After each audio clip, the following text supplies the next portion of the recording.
শুভ দুপুর বন্ধুরা, আজকের মেনু নিয়ে এসে আবারও হাজির হয়ে গেছি। আজকে কি রান্না করেছি সেটাই তোমাদের সাথে শেয়ার করছি। আছে হচ্ছে স্যালাড, শসা, গাজর, লঙ্কা, লেবু। আর আছে হচ্ছে শিম ভাজা, এরকম লম্বা লম্বা করে কালো জিরে ফোড়ন দিয়ে শিম ভাজা। কারণ শীতের এখন নতুন শিম উঠেছে, তো শিম ভাজা খেতে বা চচ্চড়িতে খেতে খুব ভালো লাগে।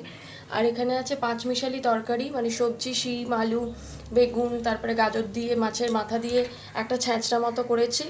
এখানে আছে কাতলা মাছের ঝাল, সবজি দিয়ে ডাল, মাছের ডিমের বড়া আর মাছের ডিমের টক। এই তেঁতুল দিয়ে মাছের ডিমের টকটা খেতে ভীষণ ভালো লাগে, আর আমার বর গরম গরম বড়া ভাজা খেতে ভালোবাসে, তাই গরম গরম ভেজেছে এই বড়াগুলো। আর আছে সাদা ভাত, যেটা ছাড়া আমাদের লাঞ্চ হচ্ছে অসম্পূর্ণ। তো এই হচ্ছে আজকে আমাদের লাঞ্চের মেনু।